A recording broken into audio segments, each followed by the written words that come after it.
ഇതാണ് നമ്മളെ ഉനൈസ് 4000 ഗ്ലൗസ് ഉണ്ടായിരുന്നു ചെക്കന്മാരുടെ അടുത്ത് പറഞ്ഞു. ഇതെത്ര 4000 കയ്യില് ഇത് എവിടെ കിട്ടിയ എവിടുന്നാണ്? അതിന്റെ വൈഫ് ഗിഫ്റ്റ് എന്നാ ബർത്ത്ഡേക്ക്. ഇപ്പൊ മോനെ ആടാ ഇപ്പൊ നിലവിൽ ഏത് ക്ലബിനെ കളിക്കണേ? ഇപ്പൊ കളിക്കില്ല. ഈ സീസണിൽ നമ്മളെ ഞോമക്ക് നിക്കുവോ? പറ്റെനിക്ക് ഞോമക്ക് നിക്കുവോ? പിന്നെ എവിടെയല്ലേ ഞാൻ ക്ലബിൽ സംസാരിക്കാം കേട്ടോ. അടിപൊളി ഗോളിയാണ്. അപ്പൊ ഈ സീസൺ തുടങ്ങിയിരിക്കുന്നത് നിങ്ങൾക്ക് ഗോളിന്റെ ആവശ്യം ഉണ്ടെങ്കിൽ ഉനൈസിനെ വിളിക്കുക. ഓക്കെ. ഓ അടിപൊളി അടിപൊളി. നോവ യുണൈറ്റഡിന്റെ കളിച്ചു.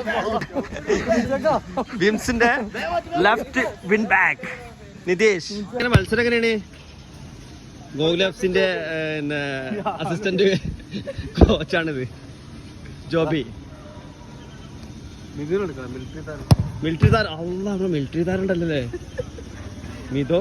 പിന്നെ നമ്മളെ വിംസിന്റെ സ്റ്റാർ സ്ട്രൈക്കർ വൻസേർ അറബി ജോബി എന്ന് പറഞ്ഞാല് ഇപ്പൊ അവർക്ക് കളിക്കാൻ താല്പര്യമുണ്ട്, പക്ഷെ ഒരു ടീമിന് പോവില്ല. അപ്പൊ ചോദിക്കുമ്പോ കാല് പരിക്കാവും, പേടി.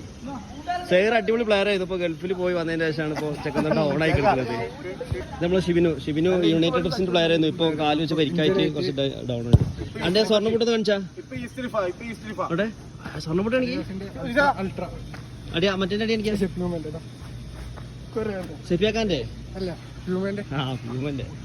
കളിക്കാത്ത എന്ത് പറ്റി? ഷെരീഫ് ഇപ്പൊ ഗൾഫിൽ നിന്ന് വന്നോണ്ട് കുറച്ച് ഫോം ഔട്ടാണ്. ഇതിനു മുമ്പ് നമ്മളെ യുണൈറ്റഡ് എഫ്സിന്റെ പ്ലെയർ ആയിരുന്നു. ഇത് നമ്മളെ സുഫൈലാണ്, നമ്മളെ ചാമ്പ്യൻസ് റിപ്പന്റെ പ്ലെയർ ആയിരുന്നു. ഈ പ്ലെയർ ഇല്ലായിരുന്നെങ്കിൽ അന്ന് ഒരു ടീമും പോവില്ലായിരുന്നു. ആ ടീം ഒരു സ്ലീവ് ഉണ്ടെങ്കിൽ ആ ടീം പറയും ഞങ്ങൾ പോവില്ല അറിയും ഈ പ്ലെയർ ഇല്ലെങ്കിൽ. ഇപ്പൊ ചെക്കൻ ഒന്ന് ഡൗൺ ആയി കിടക്കാണ്. കളി ഇപ്പൊ എത്രയായി നിർത്തിയിട്ടിപ്പോ? കളി എടുത്തിട്ട് ഇപ്പോ 1-2 വർഷമായി.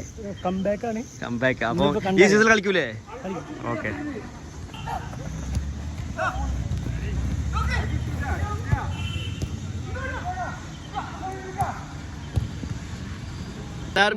ഇട്ടിട്ട് ഫസ്റ്റ് കളി ജയിച്ചില്ലേ? നല്ല പെർഫോമൻസ് ആയിരുന്നു. മനസ്സ് വെച്ച് നമ്മളെ ഷിബിനു അടിപൊളി വിൻ ബാക്ക്.